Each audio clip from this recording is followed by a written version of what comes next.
Good morning class. आज हम start करने वाले हैं एक्सरसाइज 5.3 का क्वेश्चन नंबर 5। क्लास 10th और एनसीईआरटी पैटर्न रहेगा।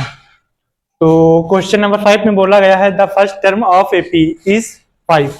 मतलब आपकी जो एपी दे रखी है उसका फर्स्ट टर्म कितना है, 5 है। The last term is 45। इसका लास्ट टर्म क्या है, 45 है। एंड द सम इज, इसका सम कितना है, 400। Find the numbers of term, आपको नंबर्स ऑफ टर्म मतलब कि n फाइंड करना है।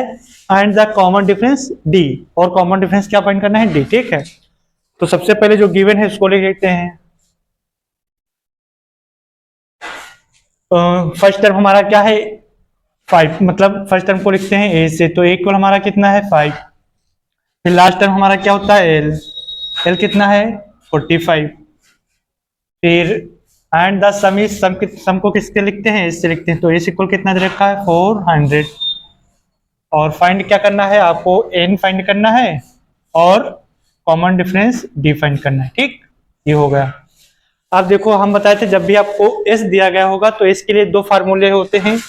एक होता है s इक्वल n अपॉन में 2 और ब्रैकेट में होता है 2a plus n minus 1 d। एक तो ये होता है और दूसरा इसका फार्मूला होता है n अपॉन में 2 और ब्रैकेट में होता है a प्लस का l। ठीक है, ये दो फार्मूले होते हैं।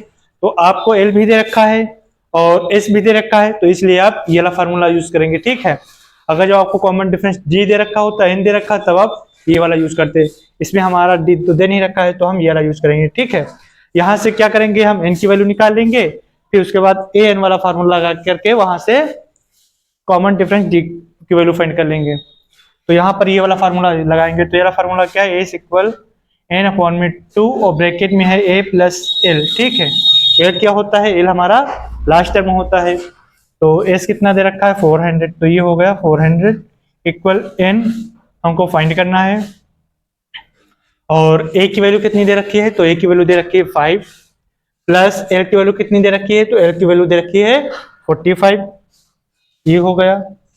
अब ये इधर 2 है। ठीक है, तो इधर इसको रहने दो, अभी कट जाएगा। तो ये हो जाएगा 400 इक्वल n, और इसको जब ऐड कर लेंगे तो 45 में ऐड करेंगे तो ये हो जाएगा 50 अपॉन में 2। ठीक है, तो इसको और इसको कैंसिल कर देंगे तो इसका आ जाएगा 5 मतलब 25। ठीक है, तो 400 इक्वल में क्या आ जाएगा, n इंटू 25 को इधर लेकर आएंगे तो ये हो जाएगा 400 अपॉन में 25 इक्वल n।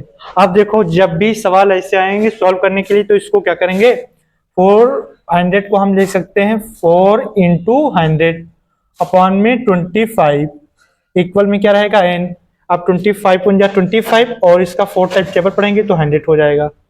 अब यहाँ पर क्या बचा, 4 और ये 4 मल्टीपल में है तो 4 4 जा 16, मतलब n की वैल्यू कितनी आ जाएगी, तो n की वैल्यू आ जाएगी 16। ठीक है, ये यहाँ से आ गया।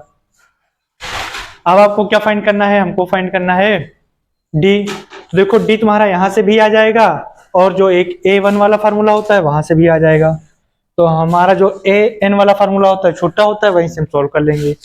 तो an इक्वल होता है a और ब्रैकेट में a प्लस ब्रैकेट में होता है n माइनस का 1 और d। ठीक, an हम बताए थे क्या होता है, यही होता है, मतलब लास्ट टर्म होता है। तो ये हमको दे रखा है 45 इक्वल में a आपको 5 दे रखा है प्लस n हमको फाइंड कर, सॉरी n तो हमारा आ गया है 16, तो ये हो जाएगा 16 माइनस 1 और d की वैल्यू हमको क्या करनी है, फाइंड करनी है। ठीक है, तो ये हो जाएगा 45 और ये वाला 5 इधर आएगा तो ये हो जाएगा माइनस का 5 इक्वल में क्या बचेगा, 16 में से 1 माइनस करेंगे तो बचेगा 15d। ठीक है, अब 45 में से माइनस करेंगे 5 को तो यहाँ पे बचेगा 40 और अपॉन में क्या बचेगा, और सॉरी अभी अपान में यही नहीं आएगा। ठीक है, इधर लिख दो 15d, तो ये हो जाएगा 40 अपॉन में 15d। ठीक है, ये इधर मल्टीपल में है, इधर आएगा तो डिवाइड में हो जाएगा। अब इसको 5 से डिवाइड कर देंगे तो 5 8 जा कितना होता है, 5 8 जा 40 अपॉन में 5 3 जा 15। ठीक है, तो d की वैल्यू कितनी आ गई है, 8 अपॉन में 3 और n की वैल्यू कितनी आ गई है, 16। तो नंबर्स ऑफ टर्म कितने हो गए हमारे, 16 होंगे। कॉमन डिफरेंस d कितना हो जाएगा, 8/3। Thank you class.